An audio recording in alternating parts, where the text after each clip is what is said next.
Good morning, students. This is Arpit Gupta from Shiv Jyoti Educational Group कोटा। Students, आज हम हमारा कक्षा 11 का अर्थशास्त्र में सांख्यिकी का पार्ट 2 शुरू करने जा रहे हैं। इस पार्ट का नाम है आंकड़ों का संग्रह। देखिए, अगर हम बात करें कोई भी अगर हमें आंकड़े का संकलन करना है तो सबसे पहले आंकड़ों की ज़रूरत होती है। आंकड़ों का संग्रहण से लेकर उसके निर्वाचन तक हमारे पास क्रम अनुसार पूर्ण कुछ क्रियाएं की जाती हैं और उन्हीं क्रियाओं से हमारे जो असल में नतीजे हैं वो हमारे सामने आ पाते हैं।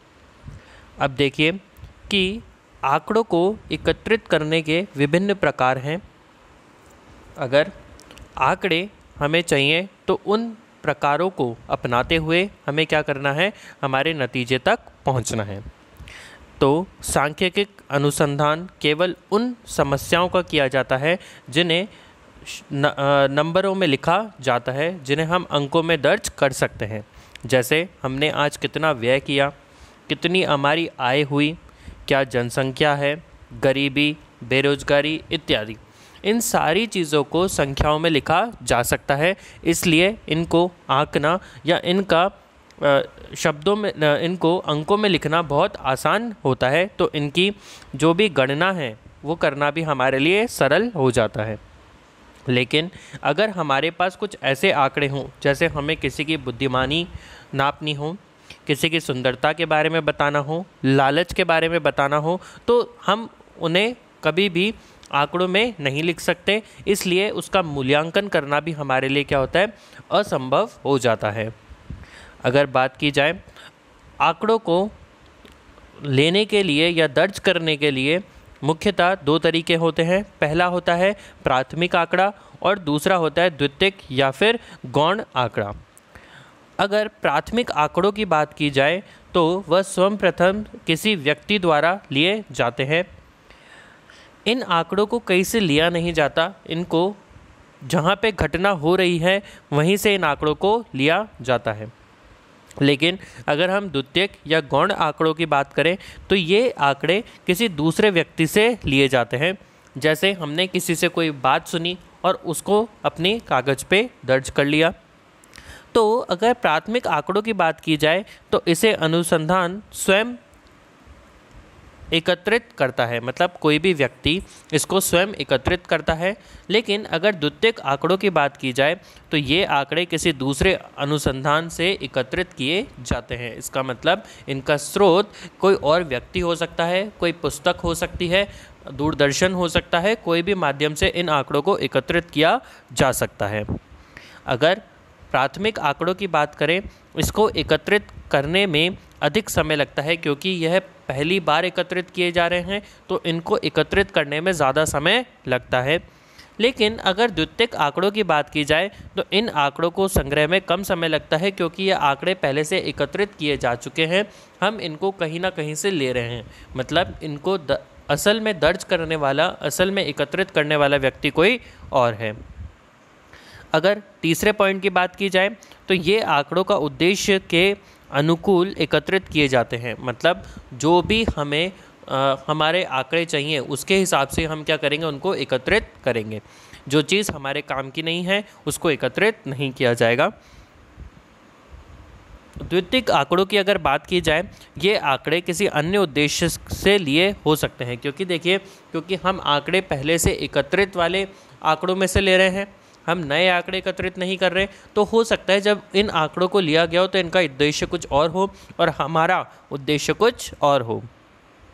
अगर चौथे पॉइंट की बात की जाए, इन आंकड़ों से किया गया अनुसंधान सही एवं उद्देश्यपूर्ण होता है, क्योंकि हम इन आंकड़ों को किसी उद्देश्य के लिए एकत्रित करते हैं तो इनका लेने का या इनको लिखने का जो हमारा उद्देश्य होता है वो किसी ना किसी वजह से इन आंकड़ों को लिया जाता है। लेकिन अगर द्वितीयक आंकड़ों की बात की जाए तो इन आंकड़ों से किया गया अनुसंधान कभी भी किसी भी उद्देश्यपूर्ण नहीं होता या फिर संदेहास्पद हो सकता है। इसका मतलब कि हो सकता है इसमें जो आंकड़े लिए गए हों वो गलत हों या फिर जिस उद्देश्य से इन आंकड़ों को लिया गया था वो पूरा ना हो रहा हो। अगर प्राथमिक आंकड़ों को संलग्न की विधियों के बारे में बात की जाए तो पहले आता है प्रत्यक्ष व्यक्तिगत अनुसंधान, फिर आता है अप्रत्यक्ष मौखिक जांच द्वारा, तीसरा स्थानीय व्यक्ति या नियुक्त संवाददाताओं द्वारा, चौथा हो सकता है प्रक्षावली विधि द्वारा। अब इसमें जो होता है इसको भी दो तरीके से बांटा गया है, पहला आता है डाक पत्र द्वारा और दूसरा आता है गणकों द्वारा अनुसूची भरना।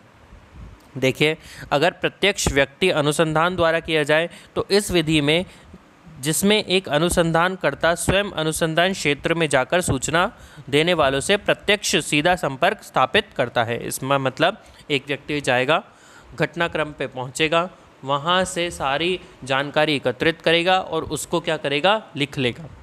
तो इसमें क्या होता है, ये हमारा प्राथमिक तरीका हो गया कि भाई जो भी हम इसमें जानकारी ले रहे हैं वो घटनाक्रम पर जाकर एकत्रित कर रहे हैं। अगर बात की जाए तो इसकी उपयुक्तता कहाँ पर हो सकती है, उपयुक्तता की अगर बात की जाए तो इस क्षेत्र के लिए यह उपयुक्त है जहाँ क्षेत्र छोटा हो, जैसे किसी शहर की बात की जा रही हो, किसी सीमित दायरे की बात की जा रही हो, तो ही यहाँ पे जो हमारी जानकारी है एकत्रित करना संभव हो जाता है। अगर जहाँ आंकड़ों को मौलिकत अधिक ज़रूरी हो, जैसे कि भाई जो आंकड़े हैं हमें उसी जगह, अगर हमने देरी करी तो हमें वो आंकड़े नहीं मिल पाएंगे, तो जहाँ पर जाकर आंकड़े एकत्रित करना क्या हो जाता है, हमारे लिए ज़रूरी हो जाता है। जहाँ आंकड़ों की शुद्धता अधिक महत्वपूर्ण है, इसका मतलब कि आंकड़े एकत्रित करने में कोई भी गलती नहीं होनी चाहिए, जहाँ पे जो आंकड़े लिए गए हैं वो बिल्कुल एग्जैक्ट लिए गए हैं। जहाँ आंकड़ों को गोपनीय रखना होता है, मतलब ऐसी जानकारी जो हम आम जनता में नहीं बांट सकते, जिनकी गोपनीयता बनाना बहुत ज़्यादा ज़रूरी हो जाता है, वहाँ पे ये तरीका काम आता है। जहाँ अनुसंधान में गहन अध्ययन की आवश्यकता हो, इसका मतलब जो आंकड़े हमें मिले हम उसे सीधे तरीके से इस्तेमाल नहीं कर सकते, आंकड़ों को एकत्रित किया जाएगा, उस पर अध्ययन किया जाएगा और जो हमारे पास फलस्वरूप परिणाम निकलेगा उसको फिर इस्तेमाल किया जाएगा। जहाँ सूचना देने वाले से संपर्क करना आवश्यक हो, इसका मतलब जहाँ पे घटना हुई हो वहाँ से लोगों से कोई भी जानकारी हासिल करना क्या हो, हमारे लिए बहुत ज़्यादा सरल हो, तभी यह तरीका क्या होता है, उपयुक्त होता है। अगर इसके कुछ गुणों की बात की जाए तो इसमें प्राप्त आंकड़ों के में परिशुद्धता अधिक पाई जाती है, क्योंकि यह आंकड़ा सीधा घटनाक्रम पे जाकर लिया जा रहा है, तो इन आंकड़ों की शुद्धता का जो हमारा काम है वो बहुत ज़्यादा बढ़ जाता है, मतलब जो आंकड़े लिए जाएंगे वो एकदम शुद्ध होंगे। एक ही व्यक्ति द्वारा आंकड़े लिए जाने के कारण आंकड़ों में एक स्वरूपता पाई जाती है, इसका मतलब जो जना है जो आंकड़े इकट्ठे कर रहा है वो एक ही है, वो अलग अलग लोगों से आंकड़े इकट्ठे कर रहा है, तो जो जानकारी ली गई है वो क्या होती है, एक ही समान बनाई गई होती है, तो उनको समझना, उन पे प्रयोग करना क्या हो जाता है, आसान हो जाता है। इस विधि द्वारा एकत्रित आंकड़ों में मौलिकता पाई जाती है, इसका मतलब जो आंकड़े हमने लिए वो बिल्कुल ओरिजिनल है, उनमें कोई भी छेड़छाड़ नहीं की गई है, तो जो हमने आंकड़े लिए वो बिल्कुल क्या है, सही हैं। ये आंकड़े अधिक विश्वसनीय होते हैं क्योंकि इसमें कोई भी मिलावट नहीं की गई, तो ये एकदम क्या होते हैं, विश्वसनीय होते हैं, हम हमारे प्रयोग इन आंकड़ों के आधार पर कर सकते हैं। ये विधि लोचदार होती है, ज़रूरत के अनुसार अनुसंधानकर्ता अपने पक्षों को या अपने प्रश्नों को घटा सकता है या फिर बढ़ा सकता है, कि भाई जितना हमारी जानकारी के लिए ज़रूरी है उस हिसाब से हम अपने प्रश्नों को बढ़ा भी सकते हैं और घटा भी सकते हैं। अब देखिए कि हमने पढ़ा कि इसके कुछ गुण हैं, अब जब किसी चीज़ के गुण हैं तो उसके अवगुण भी निश्चित ही होंगे। अवगुण की अगर बात की जाए, ये विधि बड़े क्षेत्र के लिए अनुपयुक्त हो जाती है, इसका मतलब क्या है कि अगर हमें पूरे देश के आंकड़े इकट्ठे करने हो तो उसके लिए विधि बिल्कुल गलत हो जाती है, क्योंकि एक व्यक्ति के लिए वो सारे आंकड़े इकट्ठा करना क्या हो जाता है, नामुमकिन हो जाता है। इसमें व्यक्तिगत पश्चात होने का डर होता है, इसका मतलब क्या हुआ कि भाई अगर मैंने कोई जानकारी इकट्ठी की तो मैंने अपने हिसाब से की होगी, मैंने अपने चीज़ों को ध्यान में रखते हुए की होगी, लेकिन अगर वही आंकड़े कोई और इस्तेमाल कर रहा है तो हो सकता है उसके लिए वो उपयुक्त ना हो, उसके लिए वो जो आंकड़े इकट्ठे किए गए हों वो किसी काम के ही ना हो। विस्तृत क्षेत्र होने पर इस विधि को अच्छा परिणाम नहीं मिलता। अगर हमारा दायरा बढ़ा दिया जाता है, अगर हमारा क्षेत्र बढ़ा दिया जाता है, तो ये प्रकार की विधि हमारे लिए कोई काम की नहीं बचती। श्रम शक्ति और अधिक चन का प्रयोग किया जाता है। इसका मतलब क्या हो गया कि भाई जो भी कार्य किए जा रहे हैं उसमें एक ही व्यक्ति है, तो उसके लिए क्या करना है, सारी सुविधाएं हमें दिलानी होगी। तो उसके लिए धन की जो ज़रूरत होती है वो क्या हो जाती है, बढ़ जाती है, क्योंकि एक जना जाएगा, सारा जानकारी हासिल करेगा, उसको लिखेगा, फिर दूसरी जगह जाएगा, वहाँ से जानकारी लेगा, उसको लिखेगा, तो उसमें क्या हो जाता है, काफ़ी समय भी लग जाता है और काफ़ी क्या हो जाता है, खर्चा होने की संभावना भी बढ़ जाती है। इस विधि में समय बहुत ज़्यादा लगता है, क्योंकि एक ही जना है जो सारी जानकारी एकत्रित कर रहा है, तो समय लगना स्वाभाविक है। अब आता है अप्रत्यक्ष जांच द्वारा। यह विधि वह है जिसमें किसी समस्या से संबंध रखने वाले व्यक्ति से अप्रत्यक्ष रूप से कुछ तैयार प्रश्नों के द्वारा पूछताछ की जाती है और आंकड़े प्राप्त किए जाते हैं। अब ऐसा है कि हम घटनाक्रम पे नहीं जा रहे, हम उस घटना से जो भी व्यक्ति जुड़ा हुआ है उससे प्रश्नों के ज़रिए अपना काम करवा रहे हैं, अपनी जो जानकारी है वो ली जा रही है। अगर इसकी उपयुक्तता की बात की जाए, जहां अनुसंधान संबंधी क्षेत्र बड़ा है एवं विस्तृत है, इसका मतलब जहां हमें हर जगह पहुंचना हमारे लिए क्या है, संभव नहीं है, तो जो भी व्यक्ति उस घटना से जुड़ा होगा हम उससे जानकारी ले लेंगे। जहां सूचना देने वाले से प्रत्यक्ष संपर्क संभव ना हो, इसका मतलब कि भाई जो भी व्यक्ति हमें सूचना दे सकता है उससे हम संबंध ना कर पा रहे हों, उससे हम जानकारी ना ले पा रहे हों, उससे मिलना हमारे लिए क्या हो, संभव ना हो।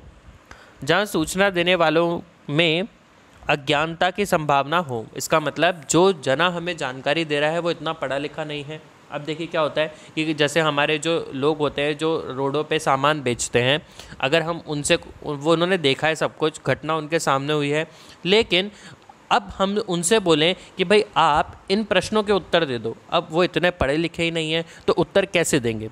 तो जब ऐसा कोई व्यक्ति जो ज़्यादा पढ़ा लिखा ना हो, हमारे प्रश्नों को समझ ही ना पाए, तो वो क्या होगा, सही तरीके से उत्तर भी नहीं दे पाएगा।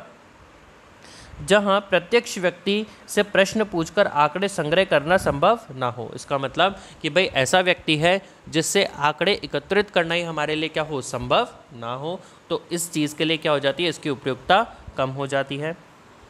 अगर बात की जाए अगले पॉइंट की, तो वो है प्रश्नावली व अनुसूची के द्वारा सूचना। अब इसमें देखिए हम क्या करते हैं, एक प्रश्नावली तैयार करते हैं और जानकारी देता जो व्यक्ति है जो हमें जानकारी दे सकता है उसको प्रश्नावली भेज दी जाती है और उन्हें उन प्रश्नावलियों के उत्तर हाँ या ना में देने होते हैं। अब इसकी पहली विधि हो सकती है डाक विधि। इसका मतलब जो भी हमने प्रश्न बनाए वो डाक के ज़रिए उस इंसान को या उस व्यक्ति को भेज दिए जाएंगे। देखिए ये क्रिया कब आती है, जब अनुसंधान का क्षेत्र काफ़ी विस्तृत हो, जब हमें बहुत सारे लोगों से जानकारी निकलवानी हो, जब सूचना देने वाला व्यक्ति शिक्षित हो, इसका मतलब ऐसा व्यक्ति जो हमारे प्रश्नों के उत्तर दे सकता है उसी को क्या किया जाता है, वो चीज़ भेजी जाती है। अब इनके गुणों की अगर बात की जाए तो ये विधि में समय, श्रम और धन की बचत होती है। देखिए क्यों, क्योंकि हमने क्या किया, प्रश्नावली तैयार करी और भेज दी गई। अब सामने वाले को वो बस प्रश्न पढ़ने और उसके उत्तर देने हैं, तो खर्चा भी हमारे लिए कम हुआ, कम समय में काम हो गया। जैसे ही उस व्यक्ति को वो प्रश्नावली मिलेगी वो उनके तुरंत उत्तर देकर हमें भेज देगा। ये आंकड़े मौलिक एवं विश्वसनीय होते हैं क्योंकि जो व्यक्ति इनके उत्तर दे रहा है वो घटना से जुड़ा होता है, तो इसमें जो आंकड़े एकत्रित किए जाते हैं वो क्या हो जाते हैं, विश्वसनीय हो जाते हैं हमारे लिए। इस विधि द्वारा बड़े क्षेत्र से भी आंकड़े एकत्रित किए जा सकते हैं। इसका मतलब हम प्रश्नावली कितने लोगों को भी भेज सकते हैं। अब इसमें फ़ायदा क्या होगा कि भाई जो उत्तर हमारे पास आएंगे इस प्रश्नावली के, जो सबसे ज़्यादा मिलते जुलते उत्तर होंगे उसी को सही मान लिया जाएगा। अब इनके कुछ अवगुणों की बात करते हैं। इस विधि द्वारा प्राप्त सूचनाओं में सूचना भरने में समय की बहुत सी त्रुटियां रह जाती हैं। दूसरा, इस विधि में उदासीनता के कारण कई व्यक्ति फॉर्म भरकर वापस नहीं भेज पाते। अब देखिए अगर हमारी बात की जाए, हमें कोई प्रश्नावली मिल रही है तो हम उसको भरने में इतनी रुचि नहीं दिखाते, तो क्या होता है कि जो सामने वाले का मकसद है भेजने का वो पूरा नहीं हो पाता। या हम भेजते भी है तो उसमें काफ़ी समय लगा देते हैं, तो उससे क्या होता है कि जो सामने वाले का मकसद है वो पूरा नहीं हो पाता। अब कई बार उत्तर देने के लिए इतना ध्यान नहीं रखा जाता, तो सामने वाले को गलत जानकारी भी मिल जाती है। दूसरी बात की जाए गणक का अनुसूची विधि। अगर अनुसंधान के उद्देश्य की पूर्ति को ध्यान में रखकर पहले प्रश्नावली तैयार की जाती है, फिर गणक उसे लेकर सूचना देने वाले व्यक्ति के पास जाते हैं, ये सूचना के प्रश्न पूछकर स्वयं पढ़ते हैं। अब देखिए होगा क्या कि भाई मैंने आपसे बात करी कि जो उत्तर देने वाला व्यक्ति है वो इतनी रुचि नहीं दिखाता, तो हम ऐसे प्रश्न तैयार करें जिसमें उसकी रुचि हो और हमारा काम भी हो जाए। अब होगा क्या, एक व्यक्ति ऐसा होगा जो उन प्रश्नों को लेकर जाएगा, प्रश्नों को ले जाने के बाद उससे स्वयं प्रश्न पूछे जाएंगे और जो व्यक्ति प्रश्न लेकर गया वो उनके उत्तर क्या कर देगा, उसमें भर देगा। अगर इसकी उपयुक्तता की बात की जाए, यह गणक सूचना, भाषा, रीति रिवाज से परिचय हो और निपुण हो। इसका मतलब किसी को हानि ना हो, किसी को ठेस ना पहुँचे, ऐसे प्रश्न ना पूछे जाएं जिससे सामने वाले को कुछ ना कुछ हानि हो रही है। जिसका क्षेत्र विस्तृत हो, इसका मतलब ये क्या हो सकता है कि भाई हम उन प्रश्नावली को अलग अलग व्यक्तियों के पास ले जा सकते हैं। हम कुछ लोगों को तैयार करेंगे जो अलग अलग क्षेत्र में जाएंगे, अलग अलग व्यक्तियों से उनकी उत्तर पूछे जाएंगे। इनके गुण की बात की जाए, इस विधि द्वारा निरक्षर व्यक्तियों से भी सूचना प्राप्त की जा सकती है। इसका मतलब ऐसा व्यक्ति जो ज़्यादा पढ़ा लिखा नहीं है, जो उत्तर नहीं दे सकता, उनसे भी क्या किया जा सकता है, उत्तर लिए जा सकते हैं। क्योंकि हम बोल तो सकते हैं, अगर हम पढ़े लिखे नहीं हैं तो हमें बोलना तो आता है, हम उत्तर तो दे सकते हैं। अब जो व्यक्ति है उत्तर सुनकर उनका अपने जो प्रश्नावली है उसको भर सकता है। इस विधि द्वारा प्राप्त सूचनाओं में शुद्धता पाई जाती है, क्योंकि जो भी व्यक्ति है उस घटना से जुड़ा हुआ है, उससे वो प्रश्न पूछे जा रहे हैं और उत्तर जो प्रश्नावली है उसको भरा जा रहा है, तो उत्तर में भी क्या हो गई, शुद्धता हो गई। इस विधि में व्यक्ति पश्चात का डर कम होता है, क्योंकि कुछ गणक पक्ष में या कुछ विपक्ष में होते हैं। अब देखिए जो उत्तर हमें मिला उसमें हर व्यक्ति अपने अनुसार उत्तर देता है, तो कुछ पक्ष क्या हो सकते हैं, हमारे साथ हो सकते हैं और कुछ विपक्ष में हो सकते हैं। इस विधि में सूचनाएं पूर्ण होती हैं, क्योंकि गणक एवं सूचनाएं इकट्ठे करता है। देखिए क्योंकि हमारे पास एक व्यक्ति जा रहा है जो सारी सूचनाओं को इकट्ठा कर रहा है, तो जो प्रश्नावली है उसका पूरा होना या सारे प्रश्नों का उत्तर मिलने की जो गुंजाइश होती है वो क्या हो जाती है, बढ़ जाती है। अगर इसके अवगुणों की बात की जाए, ये काफ़ी खर्चीला होता है, क्योंकि जो भी व्यक्ति जा रहा है उसका हमें क्या देना पड़ेगा, उसको सैलरी देनी पड़ेगी। ये अधिक समय लेता है, क्योंकि व्यक्ति जाएगा, प्रश्न पूछेगा, उत्तर लाएगा, उसके बाद आप उनको पढ़ोगे। पश्चात अब क्या होता है, प्रश्न शुद्ध, सरल एवं स्पष्ट हो। पहली चीज़ तो ये हो गई कि अगर आपने कोई कठिन प्रश्न पूछ लिया, हो सकता है सामने वाला उसका उत्तर ना दे पाए। प्रश्नों की संख्या कम होनी चाहिए, क्योंकि एक समय ऐसा आता है कि जो उत्तर देने वाला व्यक्ति है उसको गुस्सा आने लगती है, तो इसका मतलब प्रश्न भी क्या होने चाहिए, ज़्यादा नहीं होने चाहिए। प्रश्न उचित या कम से कम होने चाहिए। इसका मतलब आप ज़्यादा से ज़्यादा प्रश्न नहीं पूछोगे, जितने कम से कम प्रश्न में आपका काम हो जाए उतने प्रश्न आपकी प्रश्नावली में होने चाहिए। अगर द्वितीयक या गौण आंकड़ों का संलग्न की विधि की बात की जाए, तो पहला होता है प्रकाशित सूत्र। ये हो सकता है सरकार द्वारा, ये हो सकता है अंतर्राष्ट्रीय प्रकाशन द्वारा, पत्र पत्रिकाओं द्वारा, व्यक्तिगत अनुसंधान द्वारा, अनुसंधान संस्थाओं से प्रकाशित, आयोग समिति की रिपोर्ट से, व्यापारिक प्रकाशन से।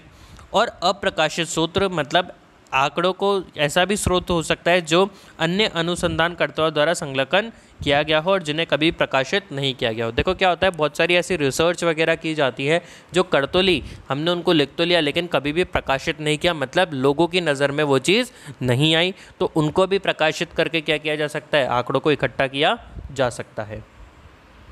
अगर बात की जाए, ये आंकड़े सरकार, विश्वविद्यालय, निजी संस्थाएं तथा व्यक्तिगत अनुसंधानकर्ता द्वारा से प्राप्त की जा सकती है।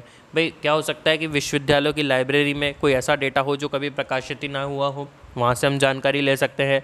कोई भी निजी संस्था जो ऐसा काम कर रही हो उनसे भी जानकारी ली जा सकती है। फिर आता है आगे अप्रकाशित सूत्र से प्राप्त आंकड़े। ये कम खर्चीले होते हैं, जिनमें समय और धन की बचत होती है। देखिए क्योंकि जो जानकारी है वो हमारे पास रखी हुई है, बस हमें वहाँ से लेनी है, तो कम खर्चीला हो गया। कम समय में जानकारी मिल गई। फिर ये वर्तमान उद्देश्यों को इनकी पूरी पूर्ति करते हैं, क्योंकि जो हमारा उद्देश्य है, जिस मकसद से ये काम किया जा रहा है, वो भी क्या हो जाता है, पूरा हो जाता है। इनमें कम शुद्धता पाई जा सकती है, क्योंकि हो सकता है जो डाटा इकट्ठा किया गया हो, जो जानकारी इकट्ठी की गई हो, वो सही ना हो। अब बात की जाए जनगणना की अवधारणा। अगर जनगणना का तात्पर्य किसी अनुसंधान क्षेत्र में समय, मदों अथवा कुल समूह से है, ये देखिए क्या होता है कि अब जो भी हमारा जानकारी ली जा रही है, वो क्या ली जा रही है, सैंपल की तरह ली जा रही है। उस सैंपल को कहाँ से लिया गया, देखो कोई भी जानकारी ले रहे हैं, उसमें सब जने के पास जाना तो हमारे लिए मुमकिन नहीं है। हम कुछ लोगों को ही क्या कर रहे हैं, हमारा टारगेट बना रहे हैं, उनसे जानकारी ले रहे हैं। तो यदि बात की जाए, अगर हम बात करें, भाई इसमें एक उदाहरण दे रखा है, यदि किसी कारखाने में 10,000 व्यक्ति कार्य करते हैं, तो जनगणना की अवधारणा के अनुसार 10,000 व्यक्ति को कारखाने की जनसंख्या कहा जा सकता है, और इनमें से कुछ मदों को लेकर उन्हें अनुसंधान जनगणना विधि कहलाएगी। अब देखिए क्या है कि भाई जो 10,000 लोग वहाँ काम कर रहे हैं, उनको तो क्या किया जाएगा, उनको जनसंख्या कहा जाएगा, यूनिवर्स कहा जाएगा कि भाई ये लोग हैं जिसमें से हमको हमारी जानकारी निकालनी है। और जिन लोगों से जानकारी निकाली गई है, उनको क्या कहा जाएगा, अनुसंधान जनगणना विधि कहा जाएगा। उनमें से जो भी जानकारी निकाली जा रही है, उस विधि को क्या बोला जाएगा, अनुसंधान जनगणना विधि। अब प्रदर्शन की अवधारणा। अब देखो क्या हो सकता है, समय समय पर चुने उन मुद्दों को प्रदर्शन करना जो समय पर प्रतिनिधित्व करते हैं। प्रदर्शन को कभी भी विशेषताओं से समय से सभी विशेषताओं को की अपेक्षा की जा सकती है। जैसे मान लीजिए कि हम 11वीं कक्षा के विद्यार्थी के विभिन्न विषयों में रुचि का पता लगता है, जिससे कला, वाणिज्य, विज्ञान में शामिल हो, तो इसे हम कला से एक विद्यार्थी, वाणिज्य से एक विद्यार्थी, विज्ञान से, और एक विद्यार्थी हमें कहाँ से मिला, एक विद्यार्थी हमें मिल गया किसी और स्ट्रीम से, तथा प्रत्येक विद्यार्थी अपने अपने विषयों को विभिन्न विशेषताओं के प्रतिनिधि करता है। अब देखिए क्या होता है कि भाई हम किस तरीके का डेटा इकट्ठा करना जा रहे हैं। जैसे हम 11वीं कक्षा में आए, तो हमें पता लग गया कि हमें किस चीज़ में रुचि है, उसके हिसाब से हम क्या करते हैं, अपनी स्ट्रीम चूज़ करते हैं, उसे सेलेक्ट किया जाता है। अगर बात की जाए जनगणना विधि की उपयुक्तता, अगर उसकी सूटेबिलिटी की बात की जाए, तो जहाँ अनुसंधान का क्षेत्र सीमित होता है, जहाँ दायरा बहुत सीमित है, जिसके गुणों में विभिन्नता अधिक हो, इसका मतलब कि भाई एक ही व्यक्ति उसमें बहुत सारे गुण हो, उसके लिए कोई डेटा इकट्ठा करना हो, जहाँ अनुसंधान में अधिक शुद्धता हो, जहाँ गहन अध्ययन की आवश्यकता हो, जहाँ पे रिसर्च करने की, जहाँ पे सोचने की आवश्यकता बहुत ज़्यादा हो। अब इनके कुछ गुण हैं, उनके बारे में बात कर लेते हैं। इस विधि में पश्चात की संभावना, इसका मतलब कोई भी पक्षपात होने की संभावना क्या हो जाती है, बहुत कम हो जाती है, क्योंकि हम क्या कर रहे हैं, लोगों से वो जानकारी एकत्रित कर रहे हैं, तो पक्षपात होने की संभावना ही खत्म हो जाती है। इसे विश्वसनीय और शुद्धता अधिक पाई जाती है, क्योंकि जो जानकारी ली जा रही है वो ऐसे व्यक्ति से ली जा रही है जिसके उसमें खुद रुचि है। जनगणना विधि में आंकड़ों के विषय विस्तृत सूचना प्राप्त होती है, क्योंकि इसमें अनेक विषयों पर पक्ष पूछे जाते हैं। अब देखिए क्या है कि भाई जो भी प्रश्न पूछे जा रहे हैं, जो भी जानकारी ली जा रही है, उसमें बहुत सारी चीज़ें हमें मिल गई। अब क्या हुआ कि भाई जिस इंसान की जिस चीज़ में रुचि है, उसी के अनुसार उससे क्या किए जा रहे हैं, प्रश्न पूछे जा रहे हैं। और अप्रत्यक्ष जांच के लिए, जहां सीधे तौर पे कुछ विषयों में अध्ययन संभव नहीं है, जैसे बेरोजगारी, भ्रष्टाचार आदि, तो इसका मतलब क्या है कि भाई ऐसी जानकारी भी हम ले सकते हैं जिसमें सीधे कोई भी इंफॉर्मेशन निकालना क्या हो जाता है, हमारे लिए टफ हो जाता है या फिर डिफ़िकल्ट हो जाता है। तो इसका मतलब ऐसी जानकारी भी निकाली जा सकती है जहाँ पे सीधे प्रश्न पूछने से कोई भी फ़ायदा नहीं होगा। तो हम क्या करेंगे, पूरी जितनी भी जनता है उसको एक पार्ट्स में डिवाइड कर देंगे, और उन पार्ट्स के अकॉर्डिंग क्या किया जाएगा, उनसे प्रश्न पूछे जाएंगे, और उनकी रुचि के हिसाब से क्या किया जाएगा, प्रश्नावली तैयार की जाएगी।